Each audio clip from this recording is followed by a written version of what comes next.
This is Christopher Judge. You may know me best as Teal'c, and you are listening to Bad Nerds. Indeed.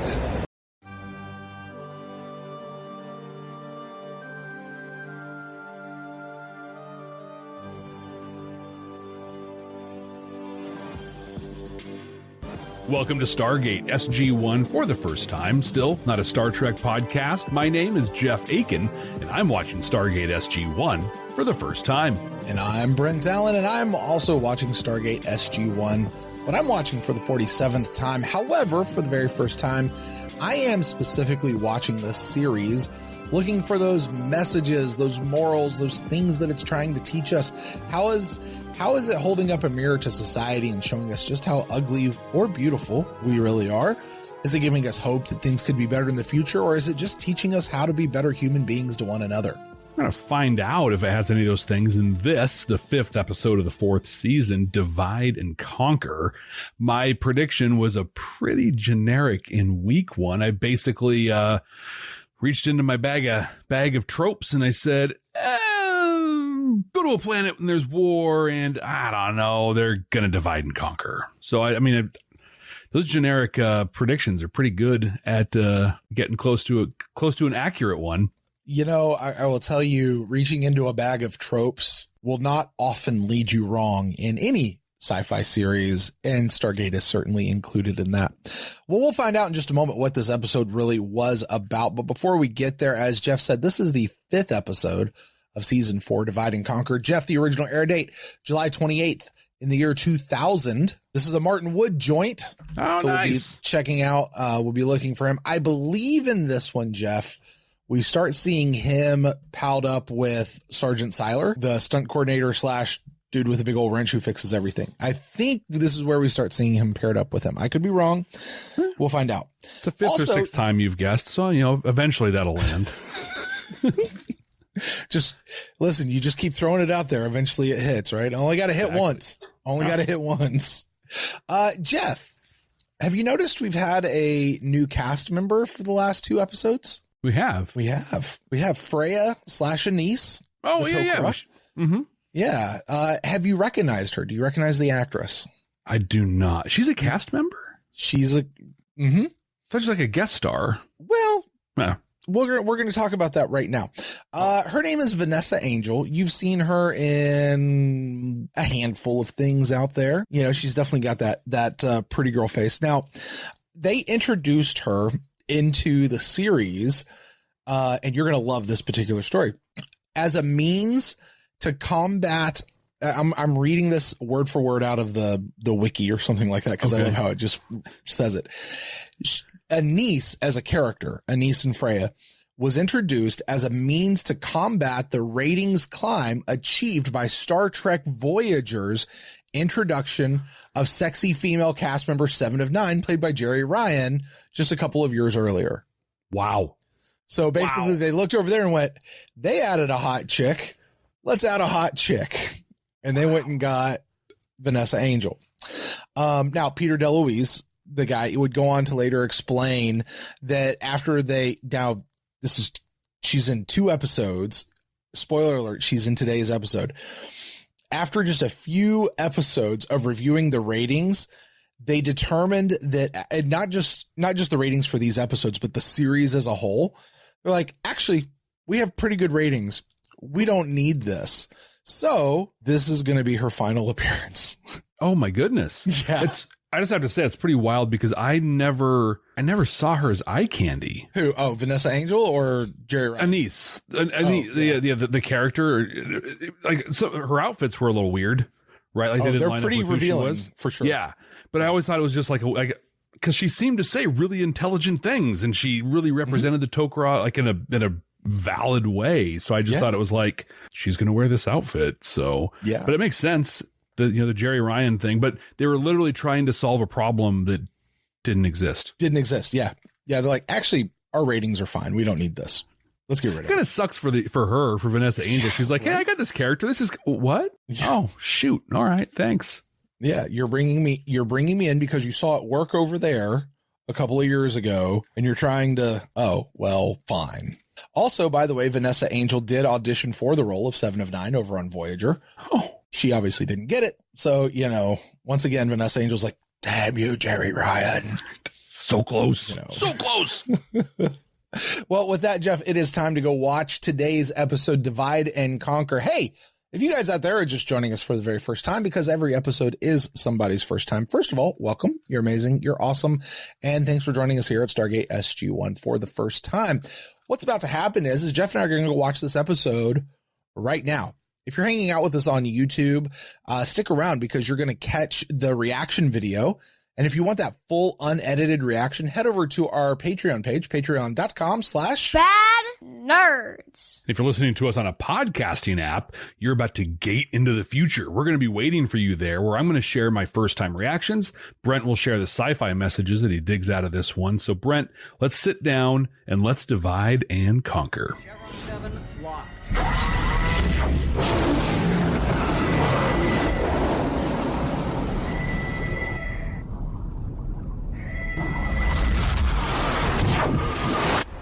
Tuesday doesn't work for the president. The High Council of the Tok'ra is making his first journey to Earth to sign an official treaty that outlines our new alliance in the fight against the Goa'uld. What could possibly be more important than that? Keeping that treaty a secret from the general population of our planet. Wednesday. How's Wednesday? State of the Union address Wednesday will be fine.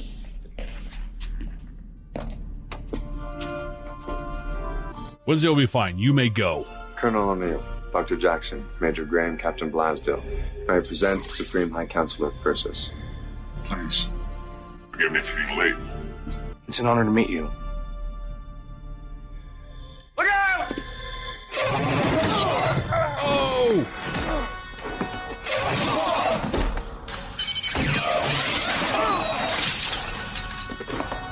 Dude, he got zatted and nothing happened. Nothing. Blasted right through it. Is that Jim Carrey? Stop.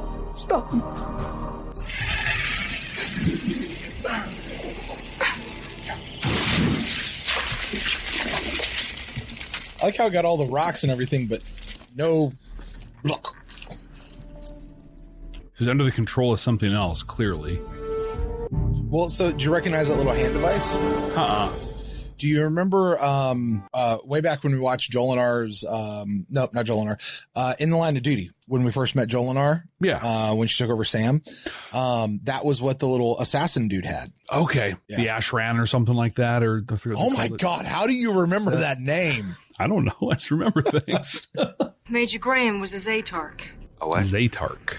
the victim of Goa'uld mind control technology. It is likely that if the Goa'uld knew Major Graham was going to be here to meet the High Counselor, Then they know about the treaty some. It is true that any of your personnel who may have encountered the Goa'uld in the last 2 months may have fallen victim. the problem is, Zatark programming is virtually impossible to detect. That is not true. Your method is unproven. It worked on one previous occasion. Even that is in It worked. question. It is all we Once. have right now. Excuse me. Do we or do we not have a Xanax detector? All outstanding SG teams are being recalled for screening and placed on a 24-hour watch. I would like Knowing what we learned last week, that most of the Tok'ra were born, right? They were born from the Queen Ajira. What's the Queen?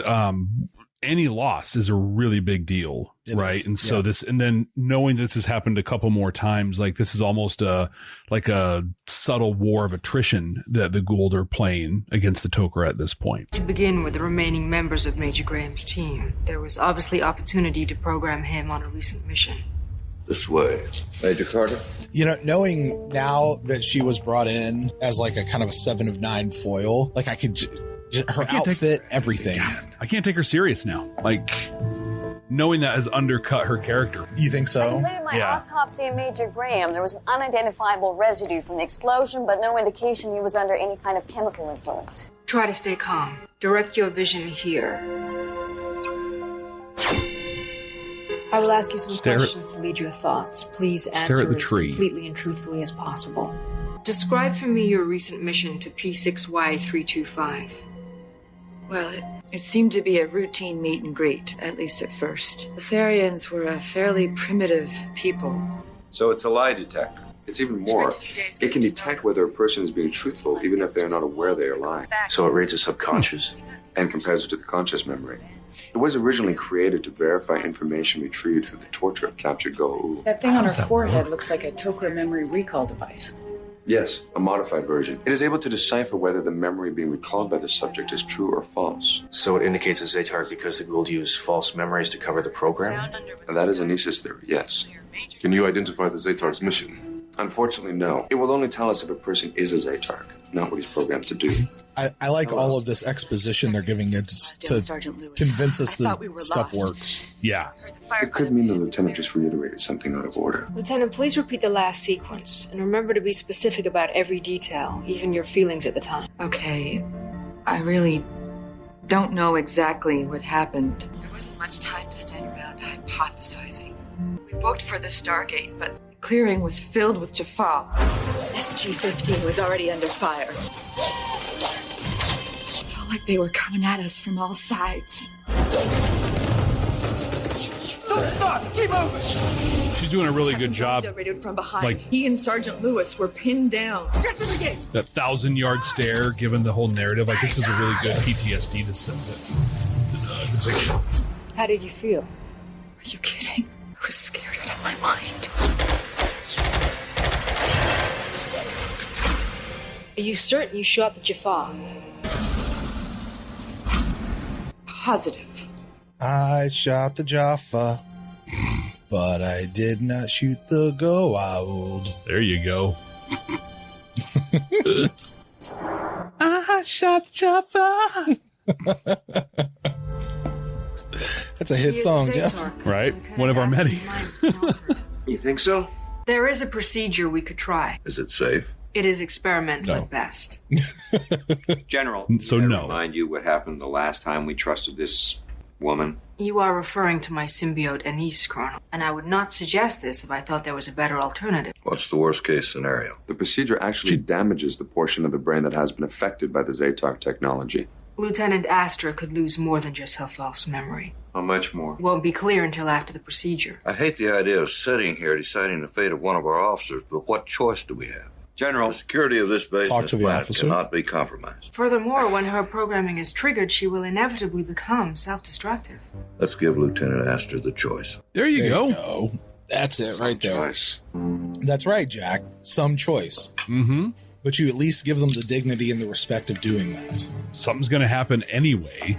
Right. Tell her what's up and let her choose what happens to her. I have to admit, I'm a little scared. Actually, that's not true. I'm terrified. I understand. Please try to stay calm. I swear We're pretty terrified, too. Jaffa. Major Graham returned with Captain Blasdale and Sergeant Lewis. You said you were surrounded. Jaffa were everywhere. 6 other SG team members died that night. Yet you and your team managed to get through the Stargate unharmed. I thought we were just that good. I am going to begin. Freya's not very nice. There's a lot of similarities to 7 of 9 as a character when you understand that now, you know? It hurts. Stop, please! Stop! Stop the procedure. Yeah, Tok'ra.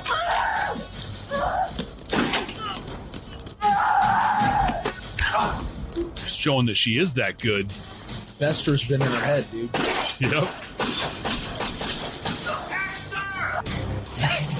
She's got a gun. She's firing. I'm going to put myself wide out in the open and scream her name. You! Right here! No! It's like 4 seconds she's holding that before she blasted. Somebody could have bum rushed her. Yeah. But, you know, drama, Jeff. Exactly. And it's a gun. Thank you, Doctor. I mean, you don't necessarily want to. Both SFs Run suffered at serious injuries, but they're going to be okay. The Goa'uld programming must have an embedded failsafe that prevents it from being tampered with. Good, Colonel. Now let's move to your mission on PX-9757. I went after the Naquita. It's just a really weird mechanism. Don't like move! clip show, right? We got ourselves a clip show, but added stuff with the SG-15 thing from before. After that, But she's just I headed back interrogating to them. Sam. A lot of questions about this When I machine, realized Carter too. wasn't with me, I stopped.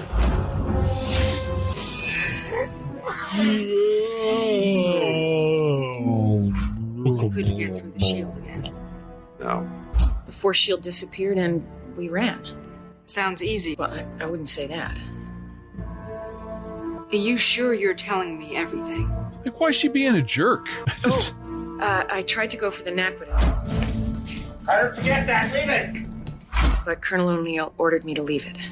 That's everything. Yeah? Are you disappointed I didn't pop something? I'm serious.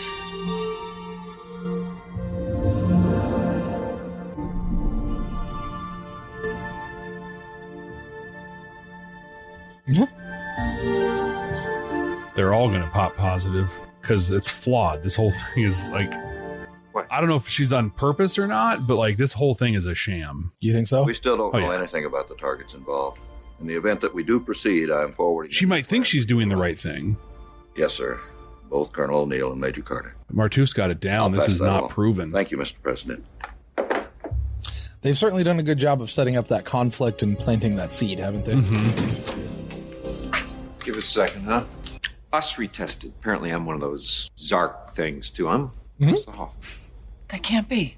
I know. David Warner's. Although we were both unconscious at the same time. Apparently. Sir, are you got it, worried Jeff. it's at least possible? I'm Jack and you're Sam. You are probably not happy to see me. Well, if you're not here to tell me it's all a big mistake, I might be a little glum. I have come to apologize. It is sort of our fault you are a Zatark. Maybe a little more Anise than me. Prepare for incoming gold channel communication.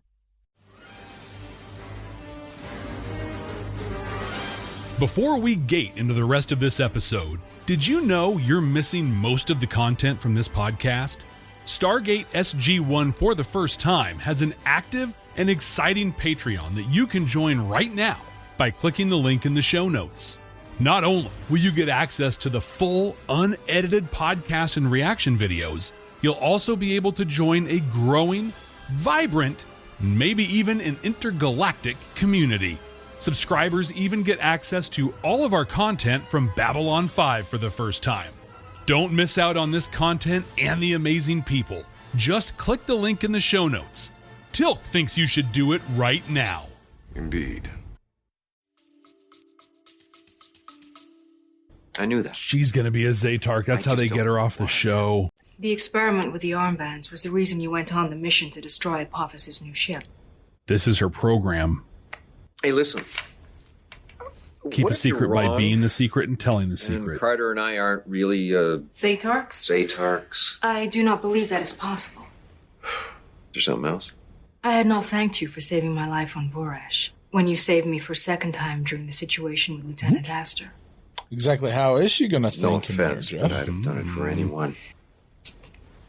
Oh, hey-oh! There you go. Hey, he's got a girl back on that one planet over there that we keep forgetting about. Yeah, that's what he says. He's like, whoa.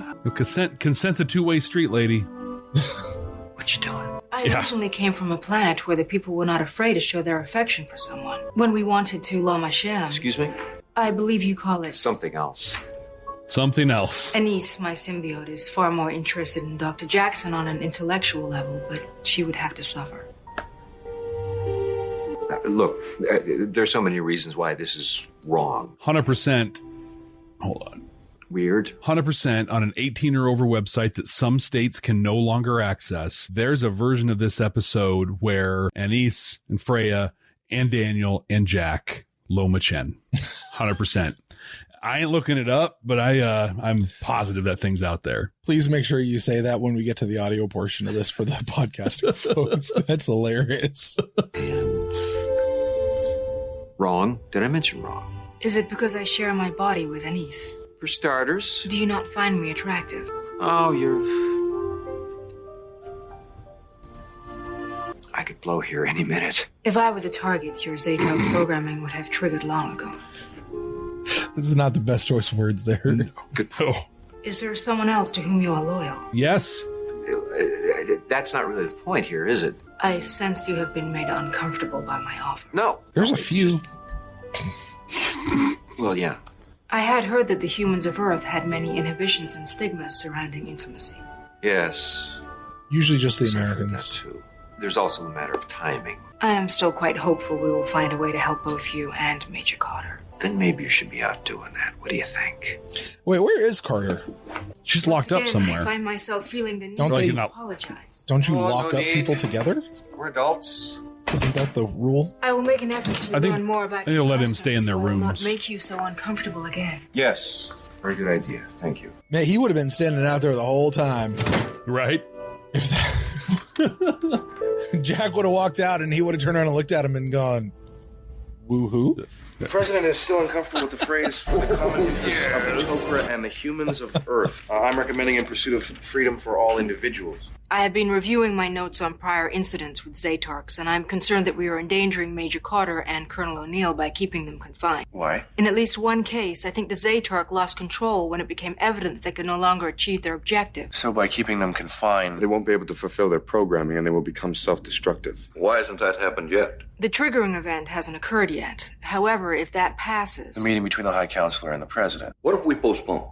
that could There's have sure a lot side of effect ifs. if the program part of their minds believes they are no longer able to fulfill the goal. So what do we do? I come to present an option to you. Not what Freya tried on Lieutenant Astor. She thinks that the procedure failed because she stopped before it was finished. Because Astor went crazy. Maybe what she tried on Colonel Freya thinks O'Neill. that the failsafe protecting the Zatark programming can be overcome if the procedure is given a fair chance to work. What's the rush? Freya has seen prior evidence that suggests if a Zatark is prevented from achieving their objective, And? if your objective is to target the president, You're saying I would try and kill myself. Yes. We got that in the last 2 scene. days, Thank right? you. I guess we wait and see. or you could go through with the procedure. Which could cause me to lose my mind anyway, just like Astor did. Yes. Or the procedure could work and I could still end up with serious brain damage. Yes. Yes, I know. Not only do I not want to risk losing what you still carry of Jolinar, but I've grown quite fond of you as well, Sam. Oh, well, gee. Oh. It's all based on assumptions, right? I mean, Yes. we don't know that the president Yes, is it the is. target. We don't even know if I'll lose my mind because the summit's going on and I'm stuck in here. And we don't know for sure that you will suffer any ill effects from the procedure. And we don't know that Astor was a thing, and that thing didn't just cause her to go all wild. Like, you don't know anything. You should just retitle this episode from Divide and Conquer to, we don't know crap. Right, we don't know. Bottom line is there's a chance you could Call it FAFO. Around and find out. or not. We can be sure they won't threaten the president, but how do we keep them from harming themselves during the summit? We plan to sedate them and put them in restraints. Until when? Later. And for the rest of their lives. It's the only way we can be absolutely sure you won't try and hurt yourself. No choice. The president is due to arrive in less than an hour. Ooh, I've seen this one. This is where they wake up 50 or 100 years in the future. Whole new crew there. Uh-huh. Come to say your goodbyes? If there's anything that you require of me.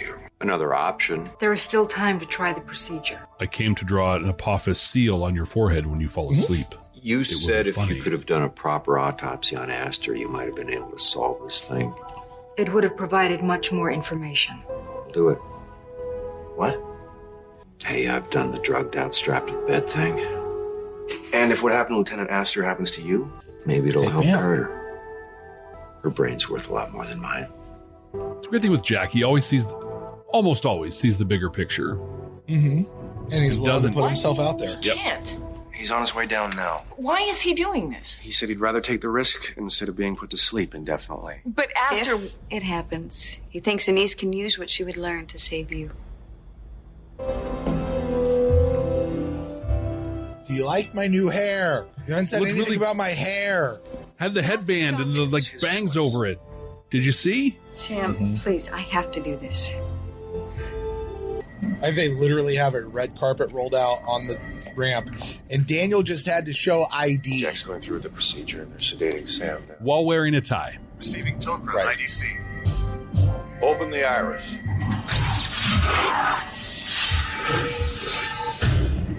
Daniel just had to show ID.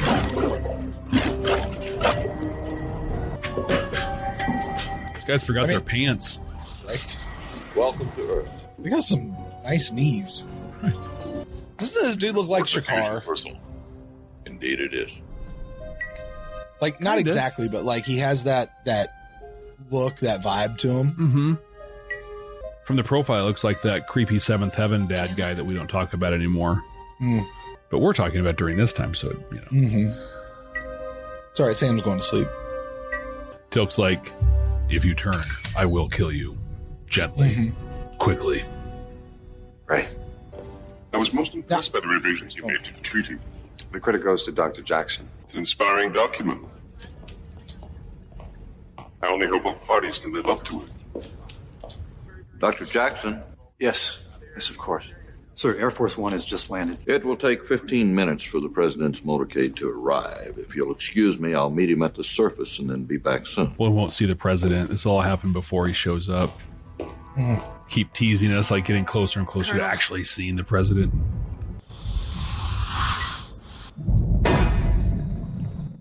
Sir, there's no time. There's no time. We may have to increase the dose. Yeah. C4's gonna go. You have to get out of here. No! The machine is wrong. You don't understand. We lied. We didn't even know we were lying. Please. If you are ready, we will begin. Let her talk. Let her talk. Stop! Don't want to do the painful thing. Jeff, what were they lying about that they didn't even know they were lying about? Passing out at the same time, no? Carter? What's up? Could we have a moment alone, please? We're not Zaytarks. How do you know? The machine thinks that we have false memories, but we don't. We were lying. I wasn't lying. Okay, you left something out. No, I didn't. Sir, when you wouldn't leave me, are you sure there wasn't something else that you're not admitting? What are you talking about? This is not the way I wanted this to come up. Can admit, given our working relationship, our military ranks. Oh. That. Oh, that. Sir, we weren't telling the whole truth. And that's why the machine thinks the memories are false. Retest him. And let me watch. I gotta hear what he says. Mr. President, General, There he is. good to see you, sir. There's the president. Major Yeah. Carter See the was back trapped of his head. behind the force shield. That's right. Sir, there's no time. There's time for this. There were sounds. You did everything you could. Yes. You couldn't save her, No. but you still could have saved yourself. I guess. Sir? I know! What happened next? Sir, just go! No!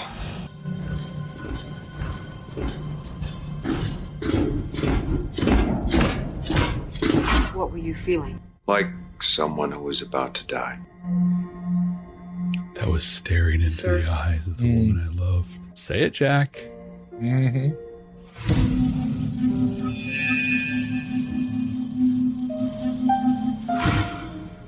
I didn't leave because I'd have rather died myself than lose Carter. Why? Because I care about her. A lot more than I'm supposed to. Please don't tell the general about this. Right? You are not a Zaytark. Now retest me. Do me. Do me. You are I hate the also guy. not a I don't know. Thank you. None of this has to leave this room. We're okay with that? Yes, sir. All right, so if they're not Zaytarks, then they're no threat to the president. Oh, I have some questions for him. Every SGC personnel has been tested. Even the High Counselor and his personal guard were tested on Vorash before they came. Hey, what about you? You ever been tested on that thing? I have not been in any situations where I would be vulnerable to the Goa'uld Zaytark technology. What about Martouf? Oh, no. Oh, Martouf's gonna kill her. No, I don't like this. I don't like this. I like Martouf.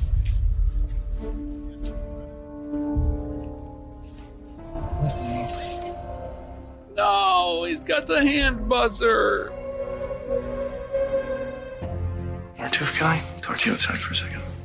Supreme High Counselor Persis of the Tok'ra, may I introduce the President of the United States of America. Hey, there you go. You see his face.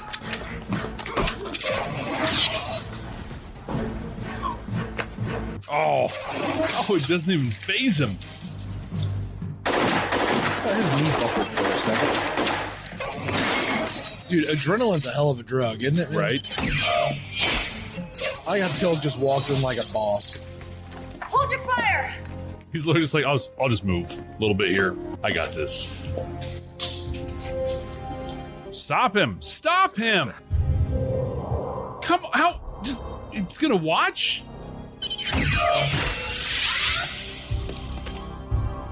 Thank you.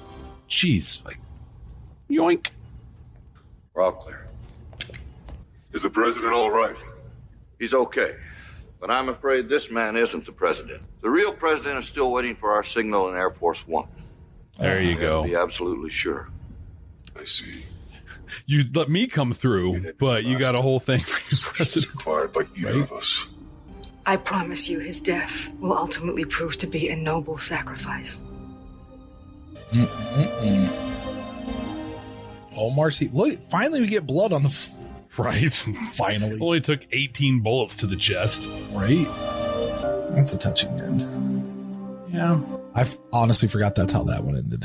It's really, yeah. All right, Jeff, you have just divided. You have just conquered. We've just finished this episode. Take us through it. You have just watched this one for the very first time. What are your reactions to it? The wrong Tok'ra died. I love now, March wait a minute. Are you saying that only because I told you this is Vanessa Angel's final episode? What you told me about Vanessa Angel and the character, I think, skewed everything for me about this episode. Probably. Knowing it was her last one, I was expecting her to die. Mm-hmm. I expected her to be the bad guy, even if she wasn't intentionally.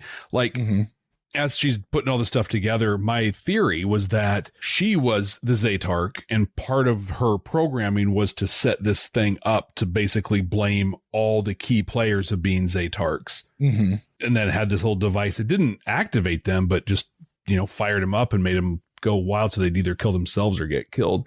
But no, she's dead on, apparently. Like, whole lot of ifs, a whole lot of like, I don't knows. Yeah. Like, so much of this episode was based on stuff that just doesn't add up for me. One time there's this thing that happened.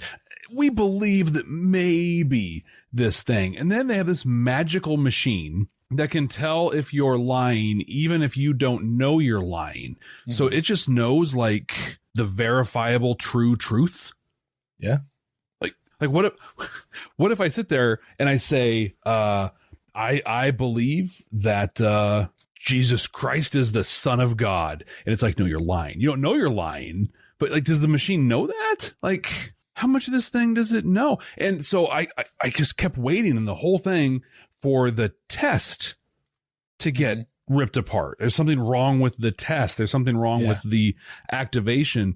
But no, at the end, they totally validated it. Hey, we got false positives because we weren't telling the whole truth. Now, I've taken some flack from you and from other people for not being all hooray for Jack and Sam. But this was really good. I really liked the way they did this. Yeah. They're taking their time with it. It came out like they both resisted it because they know the whole thing. And I even like the way that he said it. His line was, I care about her a lot more than I'm supposed to. It's a great line. Yeah. Great line. Yeah. Love that part of the episode. Hey, by the way, if I can point this out, just being on the other side.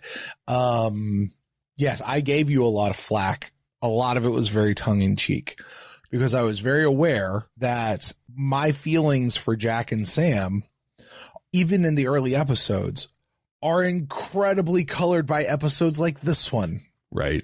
That I've already seen, that you have not seen. I'm aware of that. I'm acutely aware of that, having just gone through Babylon 5, and really relatively not too long ago, having gone through Star Trek with Matt in many of the same situations. I can color earlier interactions and episodes based on where I know and other episodes that happen later on down the road that first time watchers just don't get. Yeah. Didn't see it, but the way they did this, I buy it, and I'm excited about it. And I think the way they did it also means it can lay low. This isn't one of those reveals where, oh, now they got to be a couple, and this is the thing. They can totally shove this to the side for as long as they want, really, forever.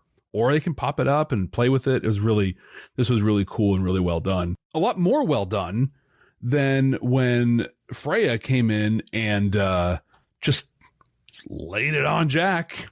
Like, hey, I'm super into you, and I'm just going to kiss you, and I want to do all this other stuff. I mean, I'm way into you.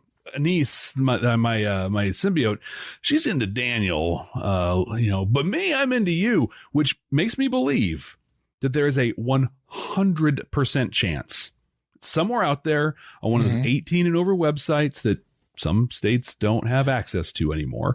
But one of those sites, there's a scene. There's a version of this episode, Divide and Conquer, where Daniel, Jack, Freya, and Anise, they're all doing some low machine.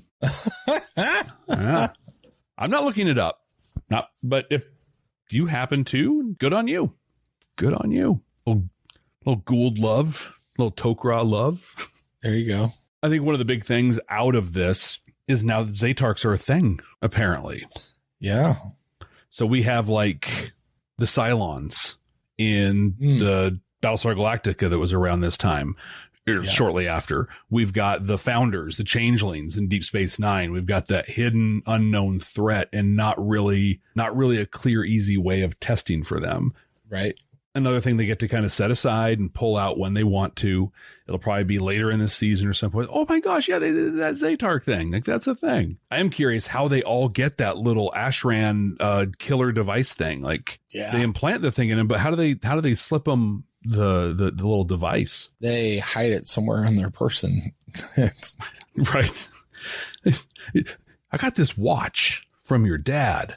Right. Put it the only place I could. Two last thoughts. One writing, one real world. In the writing here, Jack's a freaking hero. Yeah. Like, for real. So this can activate in me. Same thing that happened to Aster can happen to me, and I can, start going attacking everybody and then killing myself. Yeah, that can totally happen. If I do that, will it help Sam? It could. All right, let's do it. Like, he just is, he's such a smart ass all the time. But the thing I love about him consistently is his ego never gets in the way. Rarely gets in the way, and never like in these big moments. He just sees that bigger picture and and understands that him sacrificing is probably the right thing to do, and he's not afraid to do it. On that, I had one other thought on the whole Freya going in and trying to low machine with him. He couldn't name drop Lara. Like, she's like, is there anybody else? He's like, well, I get they couldn't because like they're steering towards the whole Jack and Sam thing, but I want my Lara back. Like, that was a good relationship. I want to highlight the actor who played Lieutenant Aster. Oh, yeah. I don't know her name, but in her scene, so a portion of this show was a clip show that was not a clip show. And then another portion was a clip show that was a clip show, but Lieutenant Aster was leading us through the part that wasn't, because it was a thing that happened in the past that we never got to see. SG-15 on the ground fighting a bunch of Jaffa, and she had this 1,000-yard stare going. The way she was just factually narrating out what happened, it was such a great portrayal of PTSD.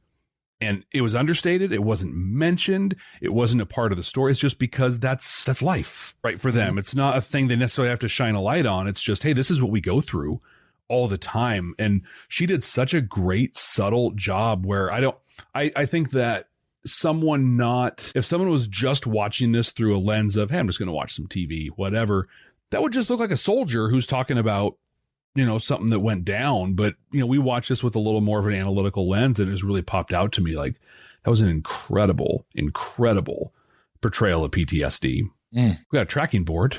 We do have a tracking board. And I know that you want to add something on this one. I do. I very much do. Did we count it? I don't think we've counted this one yet. We haven't yet. Do we count it? I don't think so. Okay. I don't think so yet, because what we got was, so what we're talking about here is we're going to count Sam's boyfriends. Yeah. There's a lot of people who haven't been boyfriend, girlfriend who are just like, I really care about you more than I'm supposed to. Like, that doesn't necessarily mean boyfriend. Like, I think we can do the math and see that it will, but it doesn't yet. I don't think so. Yes. It's on TV. You think they'll go for it?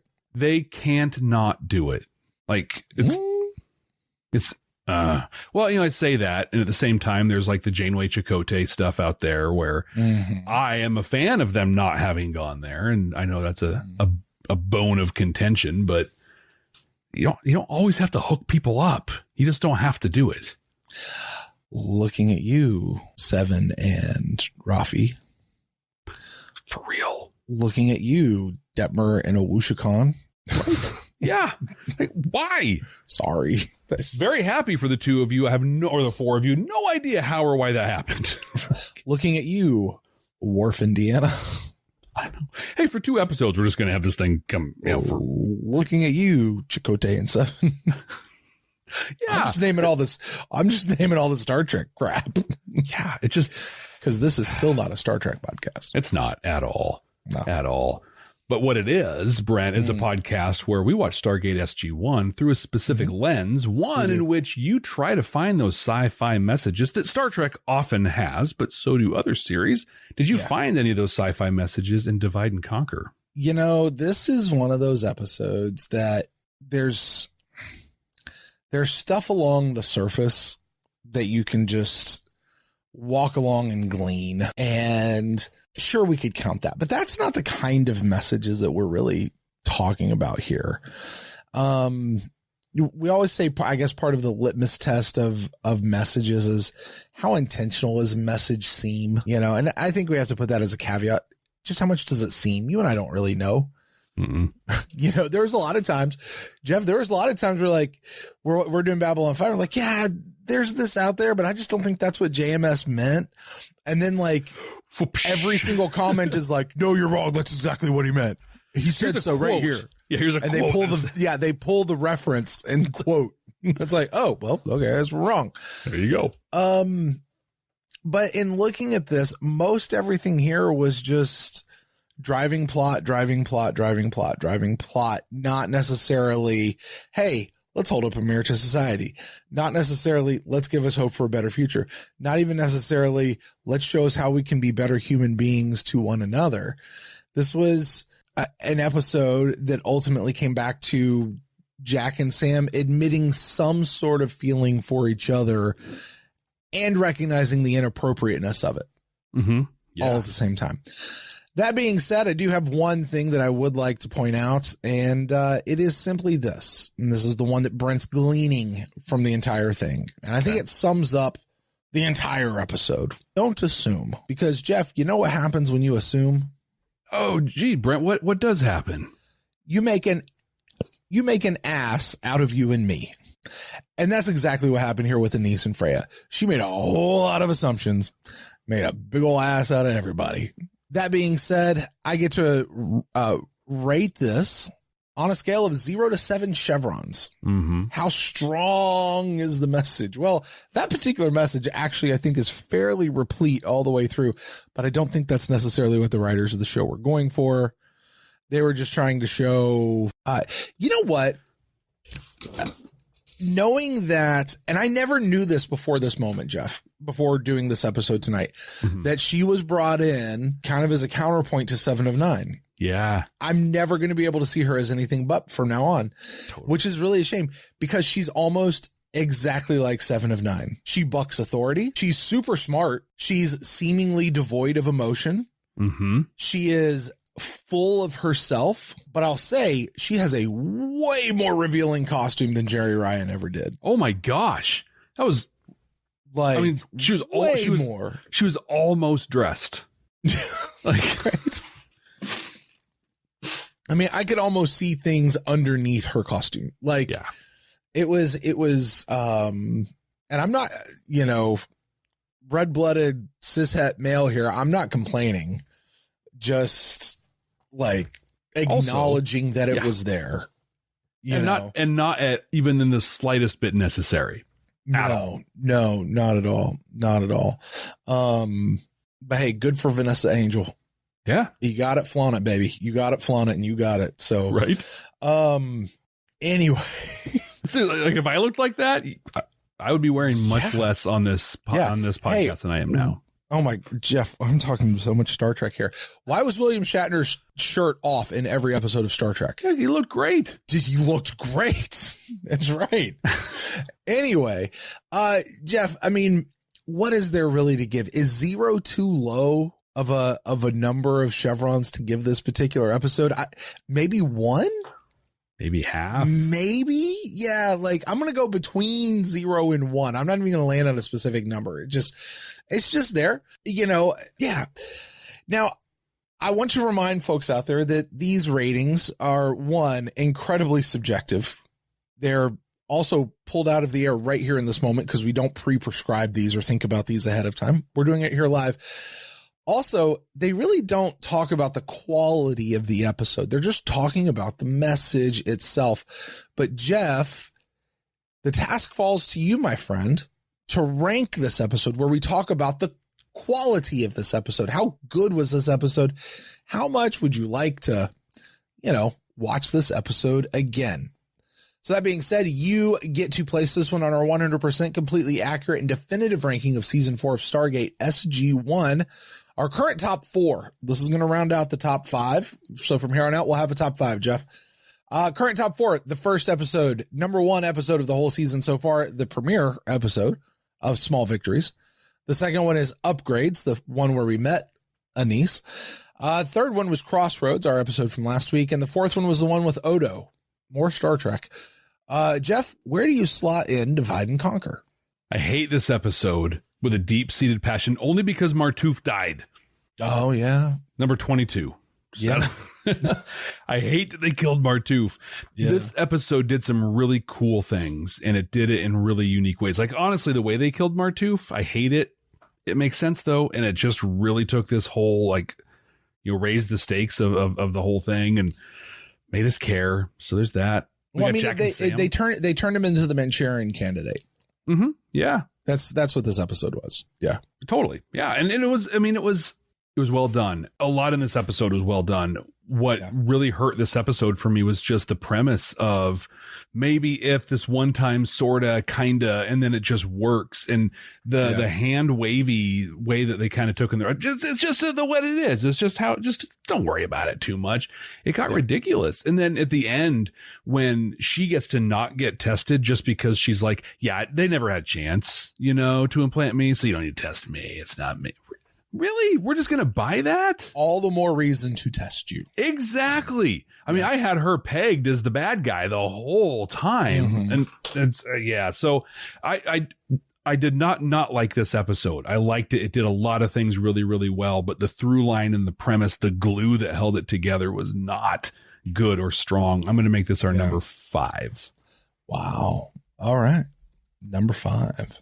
We'll find out, how strong, how much strength the Jack and Sam stuff has, because that'll have strength as we get to other episodes and see what happens. Jeff, a lot of times we get an episode that really ranks towards the bottom, but there's that one piece of it that makes it important. Mm-hmm. That kind of mitigates a lot of that. And a lot of times, people will be like, how could you put it so low? Because it's so important for this other thing over here. And I'm not saying that the Jack and Sam stuff is important. You just brought it up of it could be a thing. And, just because that exists in an episode does not necessarily push the ranking up higher. Well, Jeff, with that's going to put a button on Divide and Conquer next week. Next week, Jeff. The episode is titled Window of Opportunity. Go ahead and give us a guess. What do you think Window of Opportunity could be about? Window of Opportunity. Is it time for an episode of the week? Like I said last time, I'm going to reach into my bag of tropes once again. Window of Opportunity.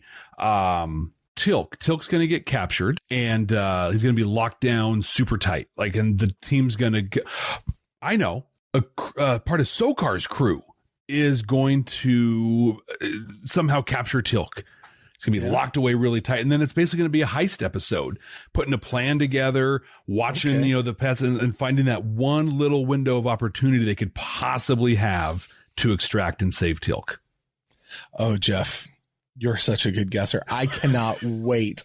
Cannot wait for you to watch this episode. It's very fair of you. That's very generous. But it is going to have to wait until next time. And we'll see exactly what happens right here next time on Stargate SG-1 for the first time. Still not a Star Trek podcast. Hey, thank you guys so much for joining us. Please don't forget to subscribe wherever you're finding the show. YouTube, Patreon, audio podcatcher. If it's anywhere else, please let us know because it shouldn't be held anywhere else. Also, please don't forget to leave us a rating and review wherever that's available, particularly on Apple Podcasts. That just helps other people know that, hey, it's a fun show. You guys should also check it out. And please, please, please, the best way you can help us out is by sharing this show with someone that you know who loves Stargate SG-1, or someone like my buddy Jeff over there needs to get into Stargate for the very first time. So with that, my name's Brent. That's Jeff. We're going to get out of here. We're saying, yes, Jeff, what's up? Were we both out last week? Like the video kind of skipped a little bit. Were we both out during that? Yeah, I think so. Dude, we might be Zaytarks. We need to get Vanessa Angel here, like right now, and get her to run some tests, maybe a little Loma Shen and some other tests right now. Indeed.